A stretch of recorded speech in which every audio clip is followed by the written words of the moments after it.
Hey guys, how's it going? My name is Jeff with ClassicCars.com, and today we're going to be reviewing and taking a look at the 2022 Toyota GR86 Premium. But before we open it up and get into all the sweet details about this car here, first, a quick word from our sponsor. Today's Auto Hunter Cinema video is brought to you by LandAirSea. Keep tabs on all your valuable assets from the palm of your hand. Remember, with LandAirSea, theft is temporary. Visit LandAirSea.com or call 847-462-8100 to order your LandAirSea GPS unit for your classic vehicle. So today I'm standing in front of the 2022 Toyota GR86 Premium Edition. This car specifically we have here today is finished in track red. That's a good one. So obviously this is a fantastic red color that we had the car finished in. It looks fantastic, especially on this. It's actually broken a bunch of necks as I've been driving it around. It's a fantastic looking car, despite the car being out for a little bit at this point, but it looks really good. One of the cool things about the GR86 versus its Subaru cousin, the BRZ, would be the fact that this actually has a different front end on the car. So if we take a look here, we have this bigger, wide open grille, a slightly different splitter, and even these little side exits that are all actually different. And if you look at it from the side profile, this little nose here actually has a little bit more of a point to it that I think looks a little bit better versus the Subaru's is a little bit more curved. So I personally prefer the looks of the GR86 over the BRZ, but that's pretty cool. Being that this car is a premium, it does have some other special options. This car specifically that we'll be looking at today is priced out at $33,250, and that includes things like the delivery fee, the special options, which in this case is pretty limited on our car. It's really just the special color paint job amongst a few other things for a total of about $425, but it's pretty interesting. So talking about some of the premium details that you can see looking at the side profile of the car, we of course have the 18-inch wheels, which are specific to the premium, and we have that little spoiler in the back, which is paint matched to the car to sort of enhance some of the body features. I think it looks fantastic overall for the car, and that's all part of some of the things that are included with the premium package. There are some other things that we'll be getting onto in the end as well.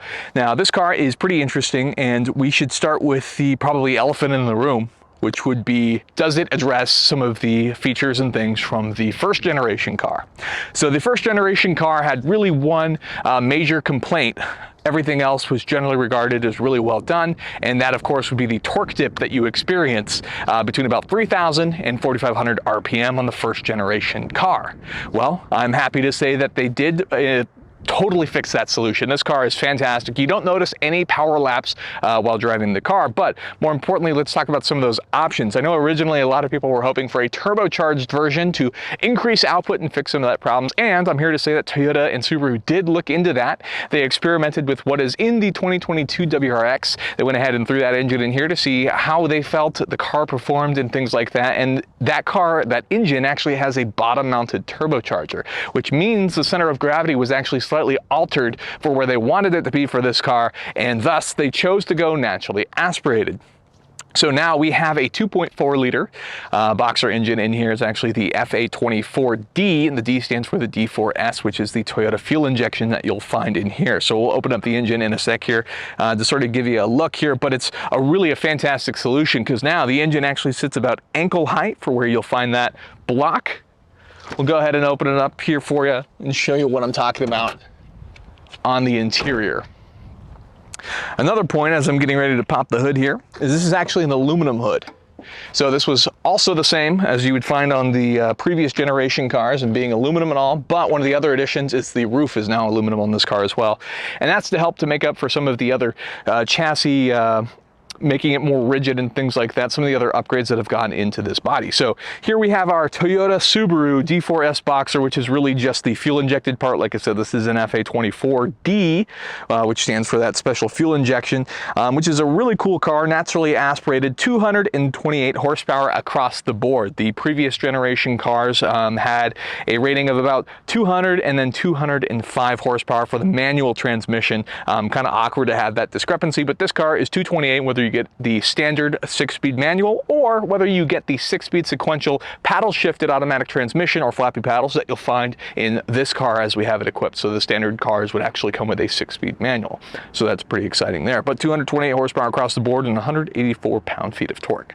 So that's pretty cool. And I can tell you that it's a lot to have that 23 horsepower increase because the curb weight for this car is just a smidge over 2,800 pounds, coming in at around 2,811. So that's pretty cool. It's a pretty lightweight car. And again, the bigger the horsepower bump with a small town essentially is more important with how light the car is. So it's pretty cool. The engine, one of the things I really like about this engine in particular is the lack of all of the extra covers. When looking at this engine in a lot of modern cars per se, you have all this extra plastic, all of this extra nonsense that really would be adding weight, so to speak, even though it is just plastic, but it kind of takes away from that mechanical feeling that you have. And being that this is an entry-level sports car, you want to feel as connected to the car as possible. So this just kind of makes it so you can see all of the guts and glory that sits underneath the car.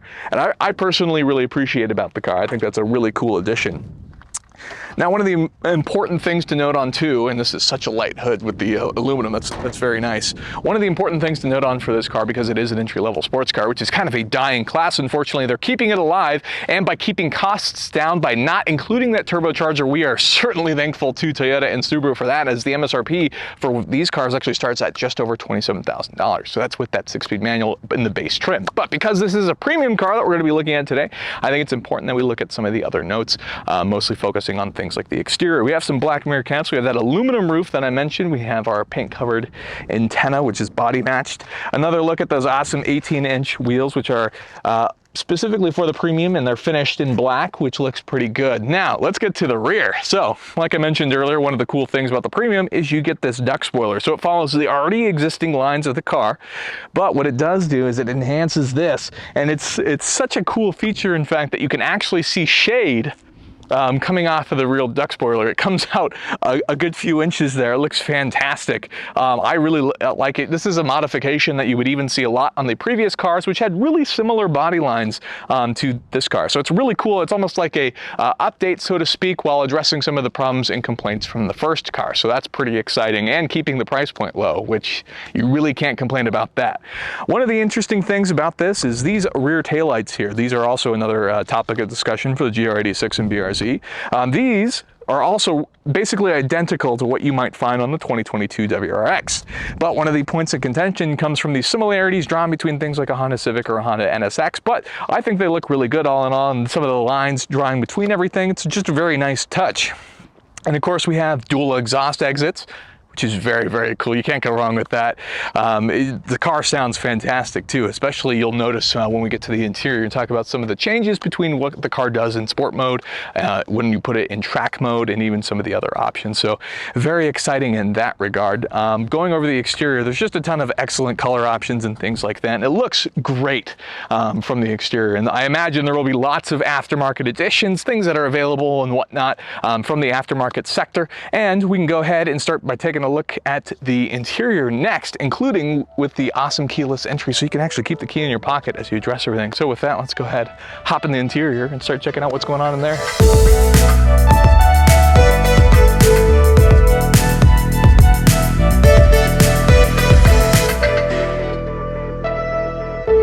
Okay, so now we're sitting inside of the interior for our 2022 GR86 Premium. So because we have that premium part on this car, we do have some luxury interior options as well. So the interior for this car is black ultra suede, as it's referred to by Toyota. So the standard cars get a cloth interior, but this gets a mix of some added leather and ultra suede added components in here. So one of the things you'll actually notice here is right here is some of that ultra suede material, and it's also found in the seats, and it's also found in this little dash pad that's up here, which the ultra suede material is super cool. Obviously, suede is a very cool material. It's very soft to the touch, but one of the places you don't want suede on your interior is always on places that you touch a lot when you're sweaty and things like that. So stuff like the steering wheel, which in this case Toyota did not put the suede on the steering wheel, which is one of the things that I really want to applaud them for, because that's not where you want it. Whenever you see suede steering wheels, typically you'll see them and they'll all be greasy, dirty, things like that. Most people don't even clean them, so they just don't look that good. But in this case, Toyota did not do that, so it looks fantastic. And one of the nice touches from a driving sort of point of view is if you ever put your arm up in the window,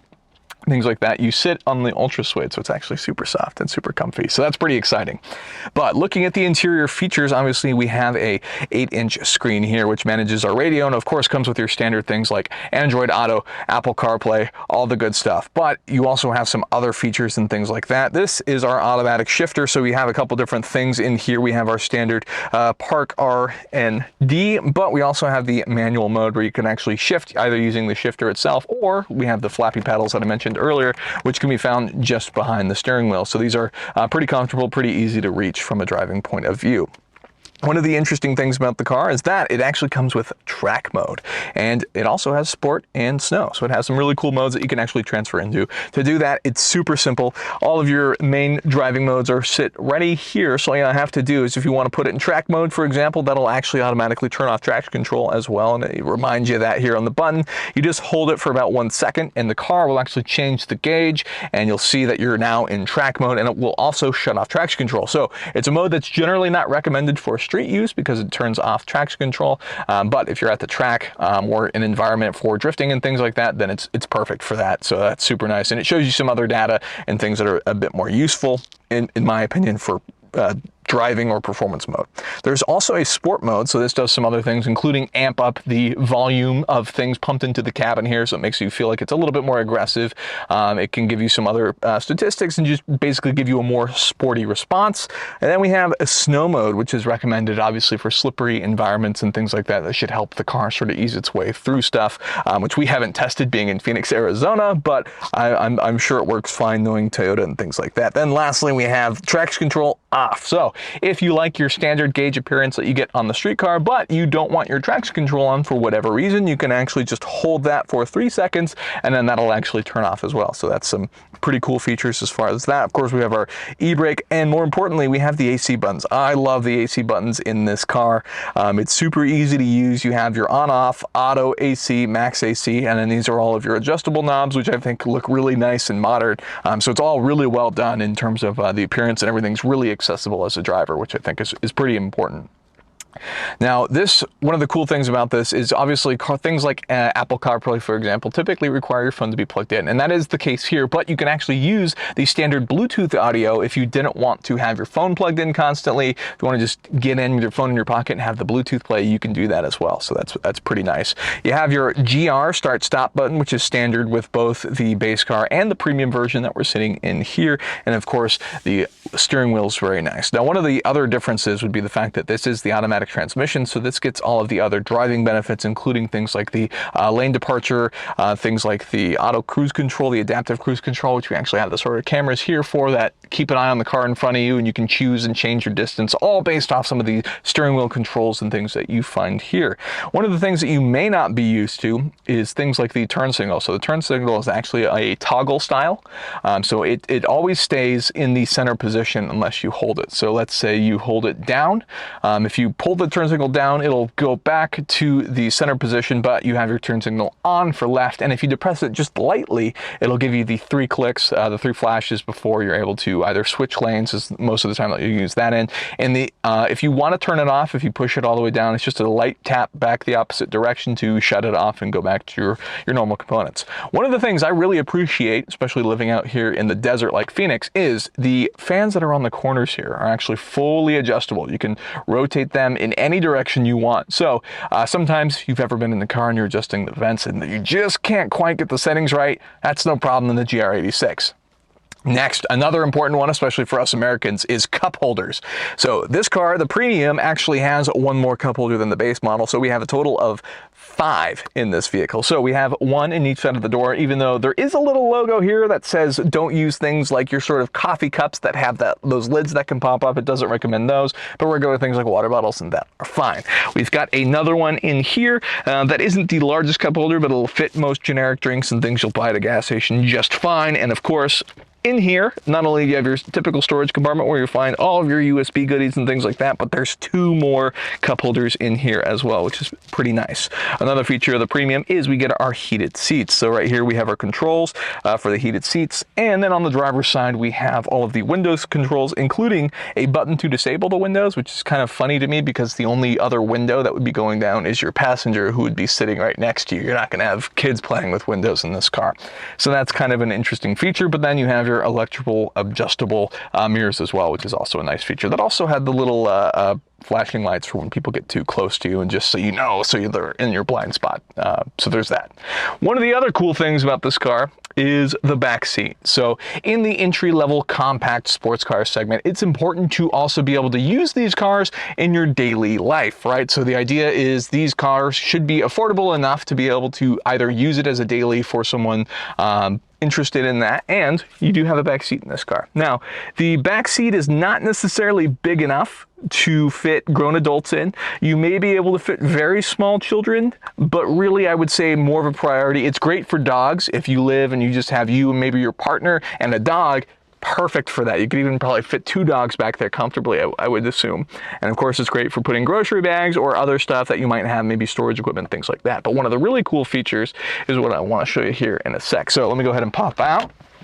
If we go ahead and put the seats back, and we go ahead and push this button on each side. So now that we're looking at the backseat portion here, one of the coolest parts about this would be that the whole thing folds down.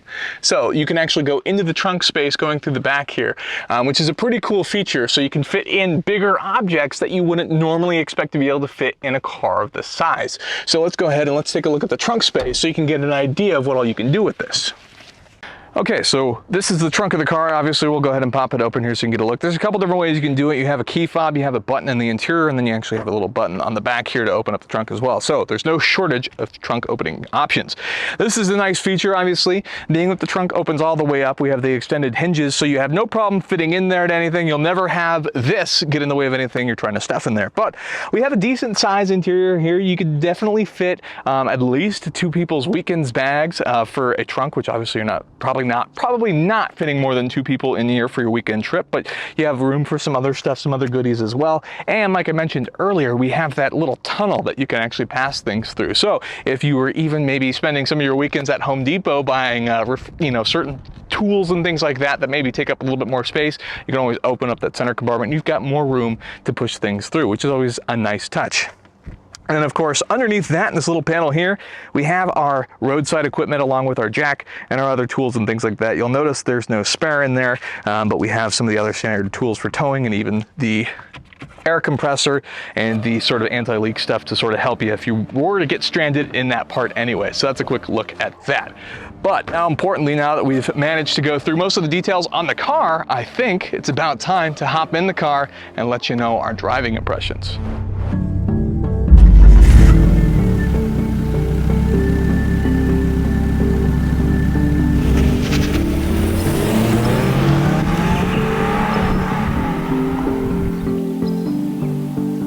Yes, one of the things I wanted to mention earlier, but may have spaced it a little bit, is just how comfortable these seats are. Every time I sit in these bucket seats, they're very nicely molded. My back feels very comfortable, even when spending some more time inside of the car.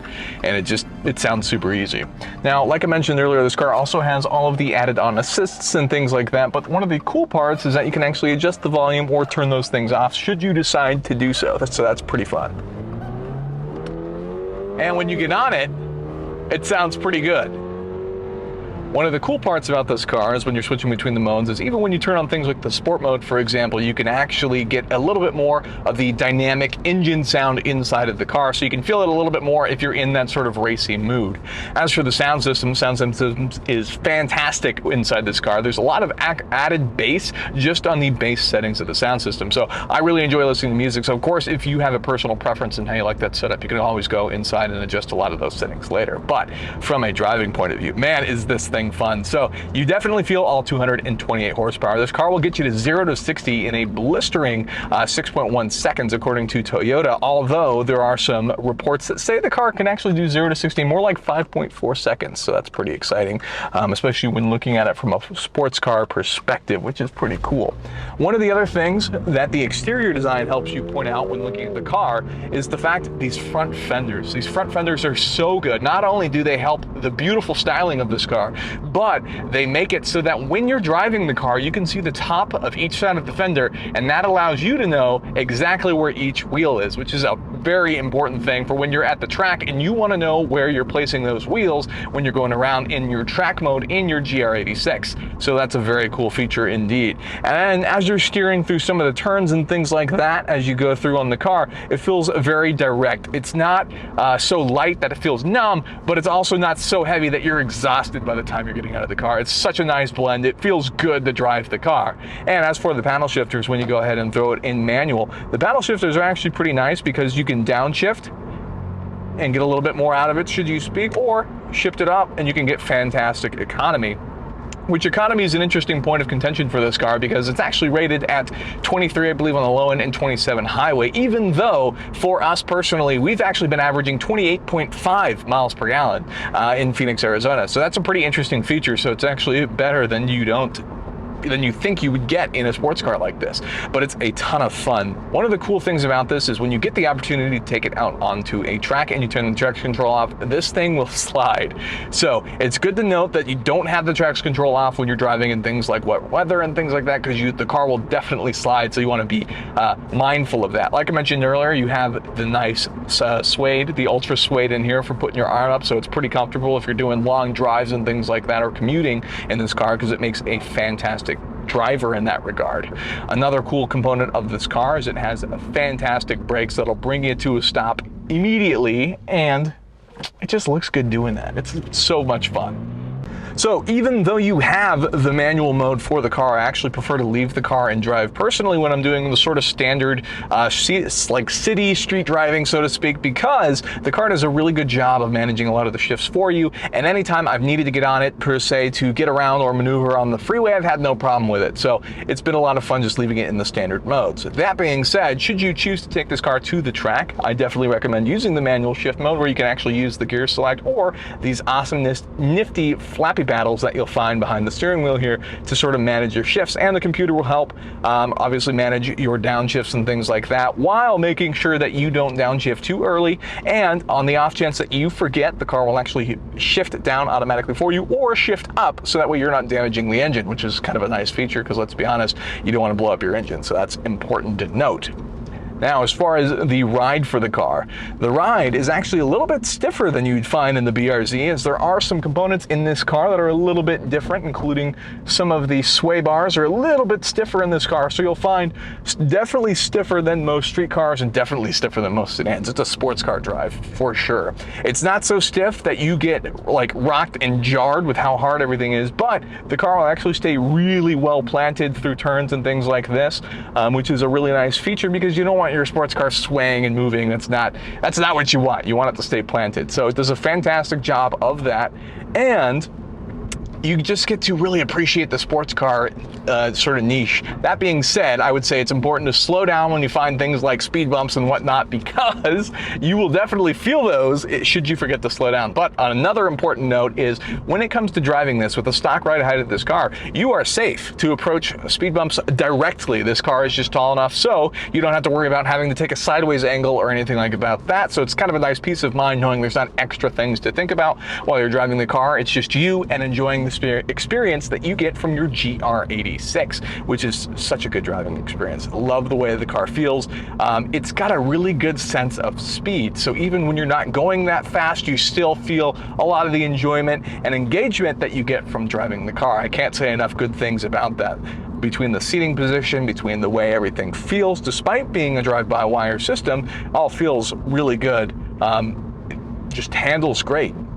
Obviously, like I mentioned earlier, it's important to remember that this car also features a manual transmission for the standard model, should you choose to go that direction. And in the premium that we have here, we actually get our nice aluminum brackets and pedals as well, which is kind of a nice touch, which just makes you appreciate your premium a little bit more. And like I said, I'm so thankful that the Alcantara is not on the steering wheel, the ultra suede, so to speak, isn't on the steering wheel, which is great. I really appreciate that part too. So it's just a really fantastic driving car. It's available to be spending all of your days on the track, or it's a fantastic driver, or both. You can do your driver that you take to the track on the weekends. This car does it all, and it does it really well. This car is fantastic. So if you're interested in checking out one of these GR86s, I strongly recommend you head to your Toyota dealer ASAP, because it is, what an amazing driving experience. If you can get behind the wheel of one of these, definitely do it, because it's some of the most fun you can have at any speed. Really, it's great. I enjoy it. Okay, so with that, that is a quick look at the 2022 Toyota GR86. It's a fantastic vehicle, and I highly recommend you go out and check one of these if you're interested, because it's such a cool vehicle. So with that, that's gonna be the end of the video. If you could go ahead and smash that like button for us, we'd really appreciate it. Tell us your thoughts in the comments below, and get subscribed as we release videos like this regularly. And with that, I'm gonna go continue driving this thing because I just really enjoy it. See you guys later.